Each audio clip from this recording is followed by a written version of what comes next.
بسم اللہ الرحمن الرحیم اللہم صلی علی سیدنا و مولانا محمد وعلی آلہ وصحبہ وبارک وسلم۔ معزز ناظرین کرام، رمضان المبارک کی بابرکت ساعتوں میں آج 18ویں نماز تراویح کے بعد 18ویں پارے کی سلیکٹڈ موضوع کے ساتھ آپ کی خدمت میں ایک بار پھر حاضر ہے۔ سورہ مومنون سے 18ویں پارے کا آغاز ہو رہا ہے۔ ہم نے جس موضوع کا انتخاب کیا ہے اس کا تعلق عاجزی، انکساری اور خشوع کے ساتھ ہے، اس کا تعلق عبادات کے ساتھ۔ یہاں ارشاد ہوا قد افلح المؤمنون، بے شک دونوں جہان میں بامراد ہو گئے ایمان والے، یعنی کہ جن لوگوں نے ایمان قبول کیا۔ ایمان کی شرح اور تشریح کسی اور مقام پر کریں گے جو کہ آج اس موضوع کا حصہ نہیں، ان کے کردار پر بات ہو رہی ہے۔ تو وہ لوگ جو ایمان لائے اور کامیاب ہو گئے اور بامراد ہو گئے دونوں جہاں میں، اس دنیا میں بھی اور آخرت کی دنیا میں۔ اب وہ ایمان والے کون لوگ ہیں؟ وہ لوگ جنہوں نے امر بالمعروف اور نہی عن المنکر کی جملہ تقاضوں کو پورا کیا۔ انہوں نے اللہ رب العزت کے احکامات کو بجا لاتے ہوئے اس کے حکم کے مطابق زندگی کو بسر کیا، اور انہوں نے دنیا کی زندگی کے اندر اللہ رب العزت کے احکامات کو ترجیح دے کر اس کے مطابق اپنی زندگی کو ڈھالا۔ بے شک ان کو بے شمار تکالیف اور پریشانیاں اٹھانی پڑی، ان پریشانیوں کو اٹھا کر کے، تکالیف کو برداشت کر کے انہوں نے اللہ کے حکم کے تحت اپنی زندگی کو ڈھالا۔ ان کے متعلق اللہ پاک نے بطور انعام فرمایا کہ وہ دنیا میں بھی اور آخرت میں بھی کامیاب ہو گئے۔ آگے فرمایا کہ وہ ایمان والے الذین ھم فی صلاتہم خاشعون، وہ ایمان والے جو نماز میں اپنی عجز و انکساری پیش کرتے ہیں۔ یہاں نماز کے ظاہری اور باطنی آداب کی بات ہو رہی ہے۔ ظاہری اور باطنی آداب کو بیان کرتے ہوئے قرآن مجید فرقان حمید نے کہا کہ جب تم اللہ کے حضور نماز کے لیے کھڑے ہو جاؤ تو فرمایا ادب کے ساتھ، ظاہری آداب یعنی کہ طہارت، وضو، استنجا، غسل، یہ ساری چیزیں طہارت کو بجا لاتے ہوئے، اس کے جملہ تقاضوں کو پورا کرتے ہوئے اللہ کی بارگاہ کے اندر اہتمام کے ساتھ کھڑے ہو جاؤ۔ جگہ کا پاک ہونا، کپڑوں کا پاک ہونا، جسم کا پاک ہونا، ان سارے تقاضوں کو پورا کر کے اللہ کی بارگاہ میں آ جاؤ۔ جب اللہ کی بارگاہ میں آ جاؤ تو پھر فرمایا باطنی آداب کو بھی بجا لاؤ۔ باطنی آداب کیا ہے؟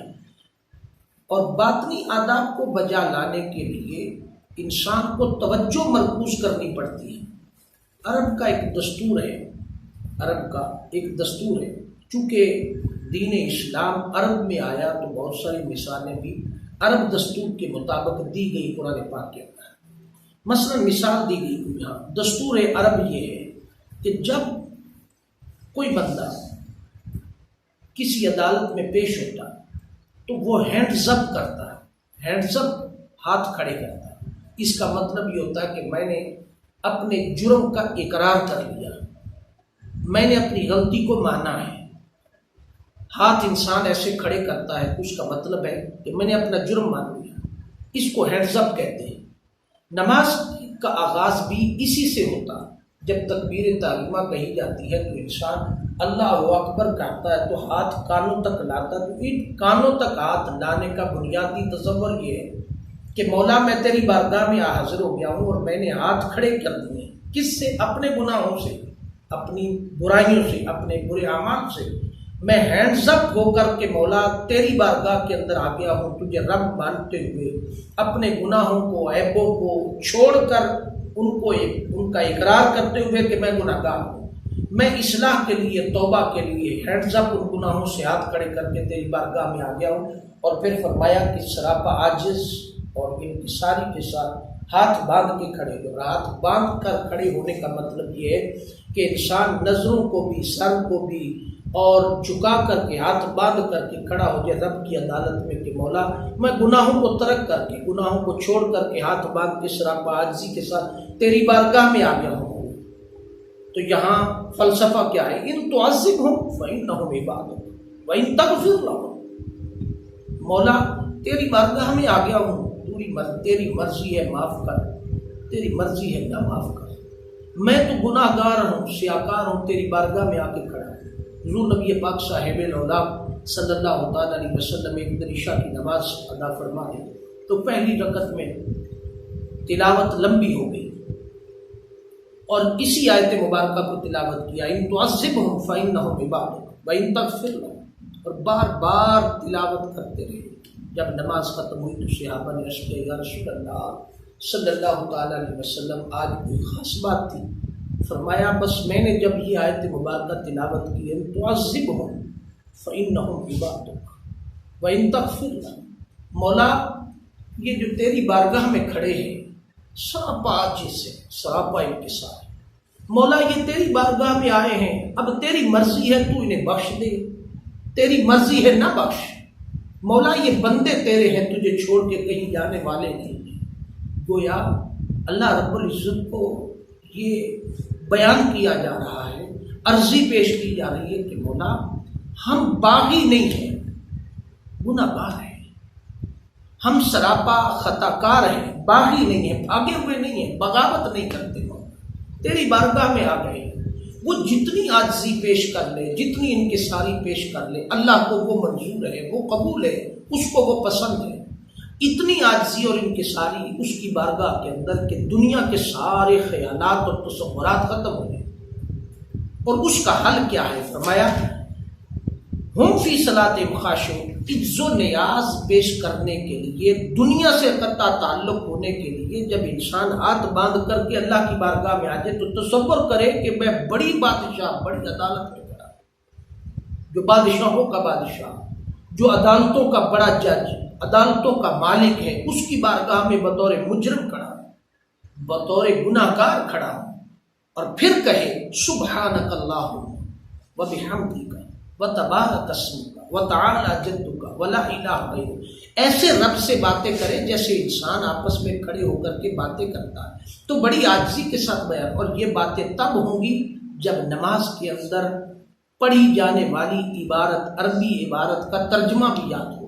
مثلا انسان کہے سبحانک اللہم، مولا تو پاک ہے، وبحمدک، تمام تعریفیں تیرے لیے، وتبارک اسمک، مولا تیرا نام بڑی برکتوں والا، وتعالی جدک ولا الہ غیرک، مولا تیری عبادت کرنے کے لیے تیری بارگاہ میں آ گئے۔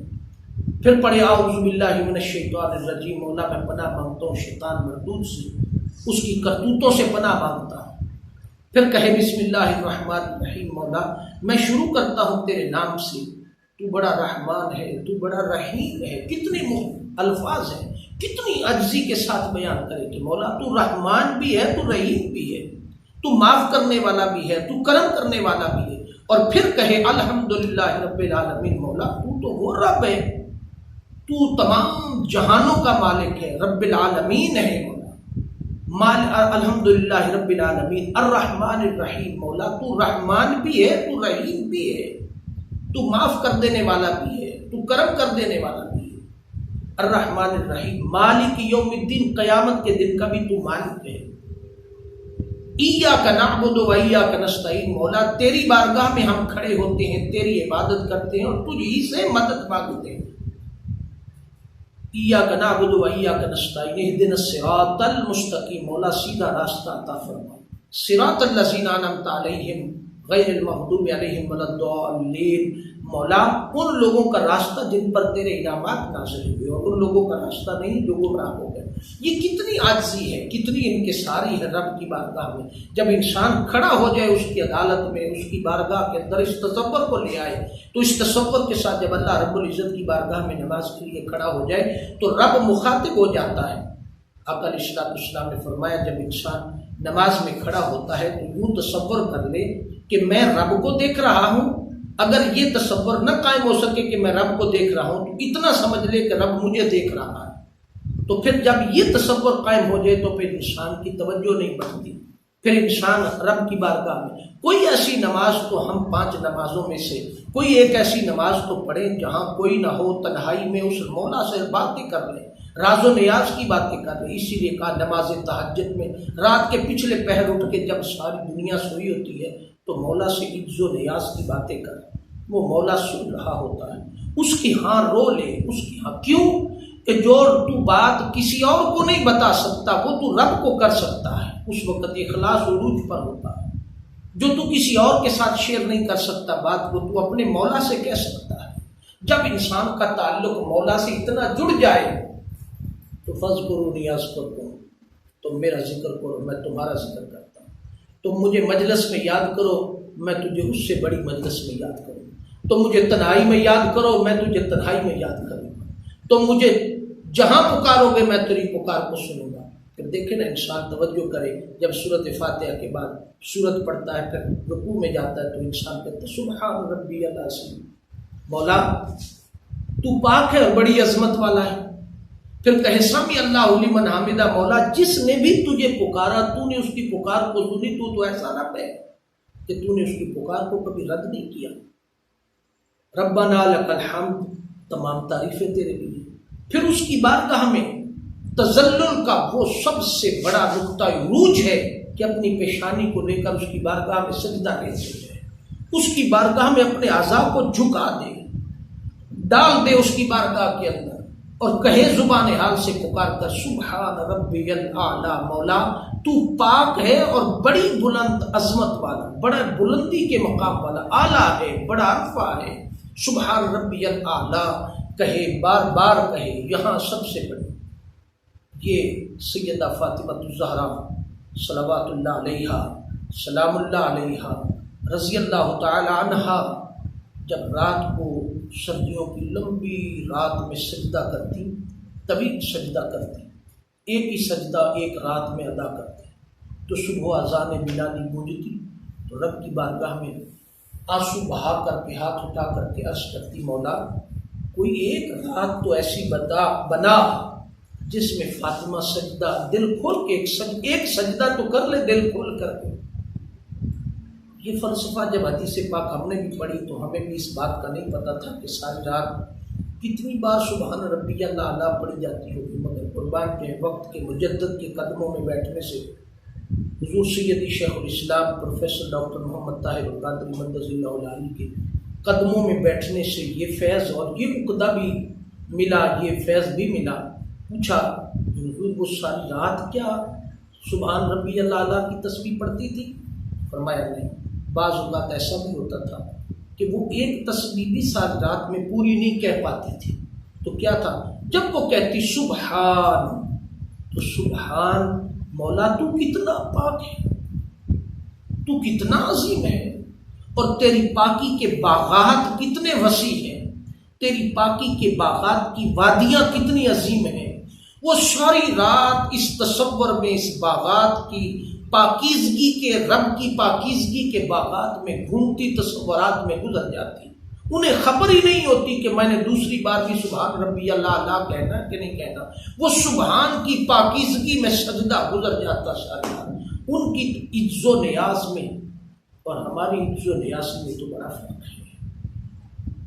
مگر سبق دیا گیا کاش کہ اس عز و نیازی کا کوئی حصہ کوئی قطرہ ہمیں بھی مل جائے. تو فرمایا یہاں اس بات کی اس وجہ کو بیان کیا جا رہا ہے کہ فی صلاتہم خاشعون، کہ رب کی بارگاہ میں کوئی ایسی نماز بھی پڑھ کہ تیری عز و نیاز اس کی بارگاہ میں پیش ہو جائے اور اس سے تو باتیں کر لے. کہا نماز برائی سے بچاتی ہے، نماز بے حیائی اور فحاشی سے بچاتی. وہ تبھی بچاتی ہے کہ ہم رب کی بارگاہ کے اندر پیش ہو جائے، تصور کر لیں، تصور میں آ جائیں. اسی لیے کہا نماز قائم کرو. نماز پڑھنے کا حکم نہیں دیا، قائم کرنے کا حکم. پڑھی مسجد میں جاتی ہے پڑھی، ادائیگی الفاظ اس وقت جب اللہ کے حضور کھڑے ہوتے. قائم کرنے کا مطلب کہ جو کچھ رب کی بارگاہ میں پیش کیا ہے، جو کچھ رب کی بارگاہ میں عرضی پیش کی ہے، فرمایا اس کو اپنی عملی زندگی کے اندر لے آئے. تو عملی زندگی کے اندر جب لے آئے تو معاشرے کے اندر سے برائی ختم ہو جائے، ہمیں خیال آ جائے کہ ہم رب کی بارگاہ کے اندر کھڑے تھے اور رب سے باتیں کر کے آئے ہیں، رب سے معافی کی باتیں کر کے، رب سے کہہ کر آئے ہیں اللہ اکبر کے گناہوں سے توبہ کر کے آئے. نماز کے بعد بھی انہی برائیوں کو کرنا ہے، نماز کے بعد بھی انہی معاملات زندگی کو چلانا ہے، رشوت لینی ہے، برائی کرنی ہے. تو پھر رب کی بارگاہ میں وہ نماز پڑھی ہے، قائم نہیں ہوئی. پھر وہ نماز ایسے بس فارمیلٹی پوری کی ہے، عز و نیاز کے ساتھ پیش نہیں ہوئی.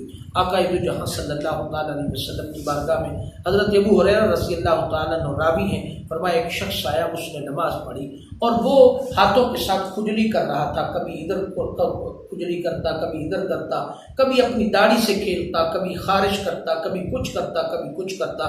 تو آقا دو جہاں صلی اللہ تعالیٰ علیہ وسلم نے فرمایا اگر اس شخص کے دل میں عز و نیاز ہوتا تو یہ ظاہری اور باطنی عزی اور عز و انکساری کے ساتھ نماز ادا کرتا تو یہ کبھی اپنے ہاتھوں سے نہ کھیلتا. اس سے پتہ چلا کہ ہاتھوں سے کھیلنا، نماز کے اندر سو جانا، توجہ نہ کرنا، نماز کی طرف توجہ نہ رکھنا، یہ سارے نماز کو ضائع کر دینے والے عوامل ہیں. عاجزی اور انکساری کے ساتھ اللہ کی بارگاہ کے اندر پیش ہو. اس طرح تصور کر لیں کہ رب ہمیں دیکھ رہا ہے، ہم رب کی بارگاہ میں کھڑے. جب بڑی عدالت میں انسان کھڑا ہو تو بے ادبی نہیں کرتا، وہ بے توجہ ہی نہیں کرتا. تو جب بڑی عدالت میں آ جائیں، رب کی بارگاہ میں آ جائیں تو اس سے بڑا ادب بجا لائیں. اللہ رب العزت کی بارگاہ کے اندر دعا ہے کہ اللہ پاک ہمیں عمل کی توفیق عطا فرمائے. وما علینا الا البلاغ المبین.